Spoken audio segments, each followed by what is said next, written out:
Hey, so I just want to pop in really quick and talk about a book I just read. It's by a doctor called Anthony J. Sattilaro. He's from Philadelphia. The book was published in the early 80s.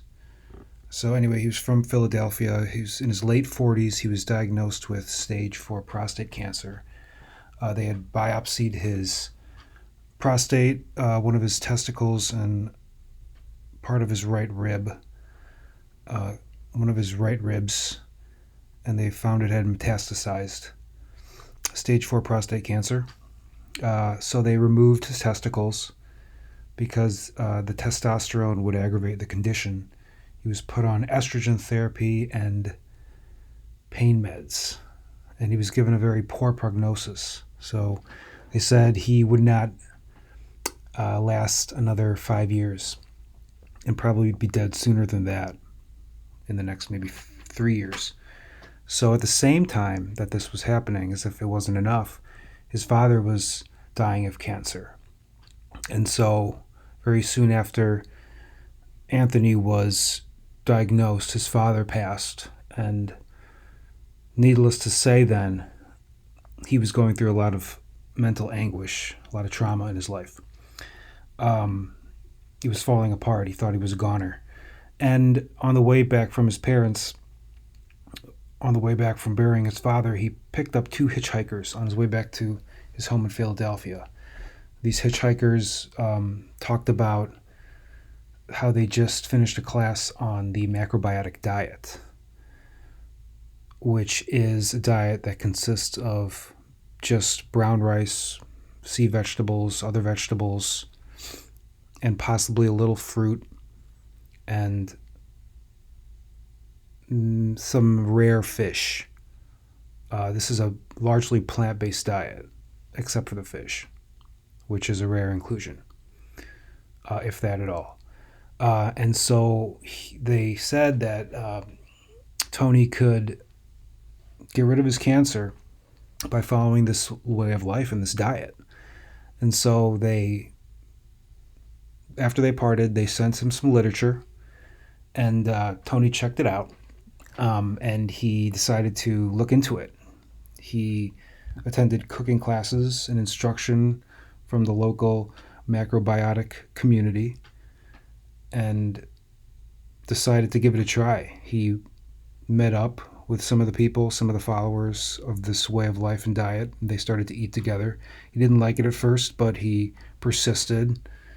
He felt he didn't have any other option because everything else was not working. He was experiencing a lot of pain still. So the more he ate the diet, he was getting a lot better, pain relief, and he had a brighter outlook. He had doubts still because he came from a world that embraced, of course, the medical tradition and how it's conventionally practiced. So this was a new way of life for him. But since he was feeling a lot better by eating this new way, he wanted to hold on to it. He thought there was something to it. He thought maybe if this worked and he could get better with this food, that he could be an example for others. And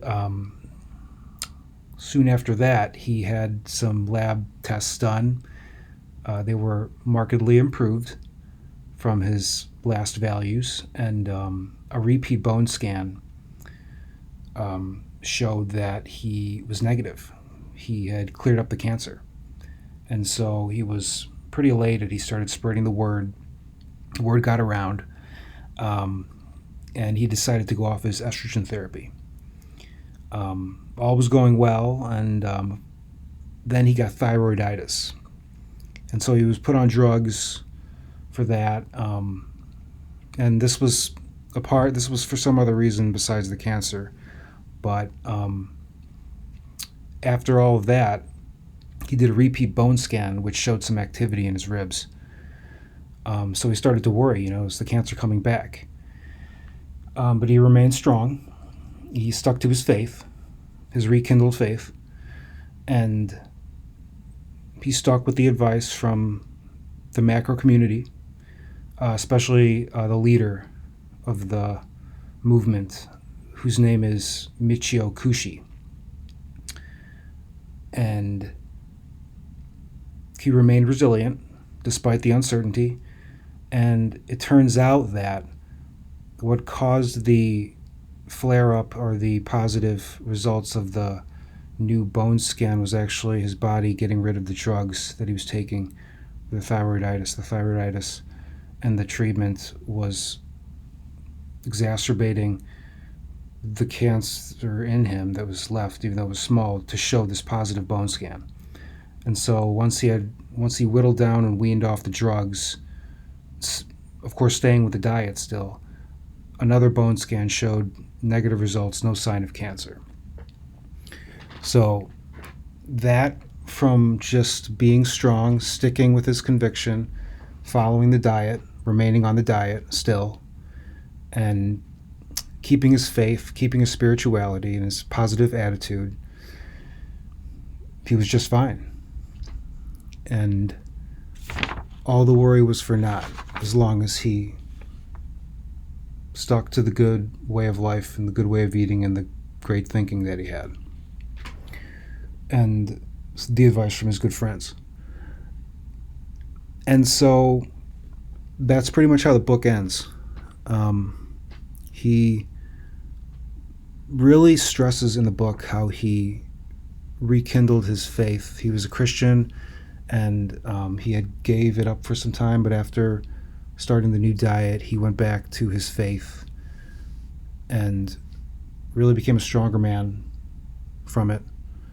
And that, in combination with the new lifestyle and diet, how he was feeling better physically, really changed him into a new man, to be less self-centered, have more humility, embrace life more and appreciate life more, and realize that everyone is blessed all the time, even though we sometimes seemingly don't deserve it or are not worthy of it. That's another thing that he stresses, that he felt he didn't deserve a second chance, but he got one. That's the generosity of God, to bless us, even the unworthy, but bless us especially if we stay on a good path or get on a better path or get on the right path after being on the wrong one. So, great book. Again, it's Recalled by Life by Dr. Anthony J. Sattilaro, MD. I recommend it to everyone.